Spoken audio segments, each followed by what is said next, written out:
किसान भाइयों को जो लीची हमारा यहाँ का मुख्य फसल है, उसमें बचाव के लिए अगर अभी से हम प्रबंधन करें तो निश्चित तौर से आने वाले समय में उनको अच्छा लीची का उत्पादन होगा। तो सबसे पहले हमको इस बात का ध्यान देना है कि हमारे बगीचे में नमी होना चाहिए। और लीची में जैसा कि सब लोग जानते हैं, पॉलिनेशन का काफ़ी महत्व होता है। तो हम प्रयास करें कि उसमें मधुमक्खी का बॉक्स वगैरह जरूर व्यवस्था करके रखवाएं ताकि पॉलिनेशन भी हो। लीची के बाग में फूलों और फलों का झड़ना समस्या है, लेकिन जब अधिक मात्रा में फूल और फल झड़ने लगे तब इसके नियंत्रण पर ध्यान देने की जरूरत होती है। वैसे तो फूल और फल झड़ने के कई कारण हो सकते हैं, लेकिन तापमान में उतार चढ़ाव, हार्मोन्स का संतुलन, पोषक तत्वों की कमी, गलत समय पर सिंचाई, तेज हवाओं और कीड़े व रोगों का प्रकोप मुख्य कारण है।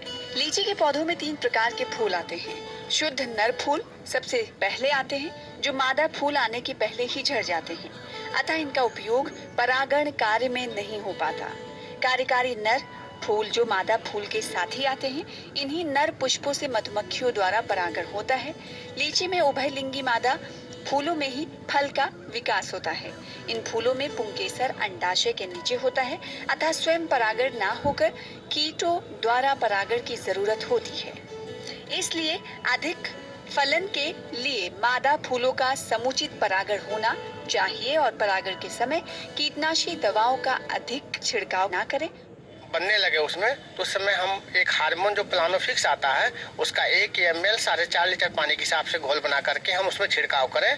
और उसके बाद उस छिड़काव के कम से कम 10-12 दिन बाद हम उसे मल्टीप्लेक्स का भी छिड़काव करें, ताकि उसमें जो सूक्ष्म पोषक तत्वों की कमी से जो फल गिरते हैं वो गिरने की समस्या हमारा खत्म हो जाता है। इसके अलावा फल जो फटने की समस्या आती है, फल फटने की समस्या के लिए हम बोरान का जो है उसमें स्प्रे कर सकते हैं। 2 ग्राम प्रति लीटर पानी के हिसाब से छिड़काव करें। और लीची में हम बैगिंग करने की बात आती है, जो फलों का जो बंच होता है उसको हम बैगिंग करते हैं, तब भी उसका फल का क्वालिटी बढ़ता है। और उसमें जो फल में जो कीट लगने की समस्या होती है, कीट लगने का मुख्य जो होता है फ्रूट फ्लाई से होता है। संख्या में मधुमक्खी के छत्ते रखें। फल लगने के 1 सप्ताह बाद NaA 20 मिलीलीटर प्रति लीटर पानी का एक छिड़काव करने से फूलों और फलों को झड़ने से रोका जा सकता है। जो सिंचाई की बात जहाँ तक है, उसमें हम लोग अपने बगीचे में अगर मल्चिंग का इस्तेमाल करें, मल्चिंग भी बहुत तरह से मल्चिंग हो सकता है। एक ऑर्गेनिक मल्च की बात हम करते हैं, इनऑर्गेनिक मल्च की बात करते हैं, जिसमें प्लास्टिक मल्च जो हमारा है, प्लास्टिक मल्च को भी लगाते हैं तो हमारा नमी भी काफ़ी दिन तक बरकरार रहता है। और इससे भी हमारे पौधों के लिए काफ़ी एक प्रकार से माइक्रो क्लाइमेट भी क्रिएट होता है, जो कि काफ़ी बेनिफिशियल होता है।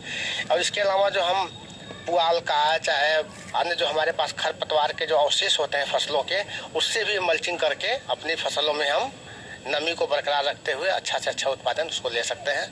फल गिरने का समस्या जो देखने को मिलता है, फल का साइज छोटा रह जाता है, तो ऐसे कंडीशन में हम अगर सूक्ष्म पोषक तत्वों का छिड़काव अगर करते हैं अपनी मटर के दाना के समान बनने के बाद से, तो काफ़ी हद तक जो है फल गिरता भी नहीं है और फल का साइज अच्छा होता है। क्योंकि अगर हम इस समय जो मुख्य रूप से जो पोषक तत्व है नाइट्रोजन, फास्फोरस, पोटाश, उनको हम जमीन में देने से हमको कोई फायदा नहीं आएगा। जब भी हम देते हैं जुलाई अगस्त में देते हैं, इस समय हम लोग ऊपर से ही स्प्रे कर सकते हैं, फोलियर स्प्रे, और बहुत कर सकते हैं। जो जैसा कि हमने पहले भी बताया, उसमें हम NPK जो आता है 19-19 का ग्रेड में, चाहे और भी कई सारे ग्रेड में आते हैं, उनको हम अगर ड्रिप फर्टिगेशन के माध्यम से दें तो हमारे लिए काफ़ी बेनिफिशियल होगा।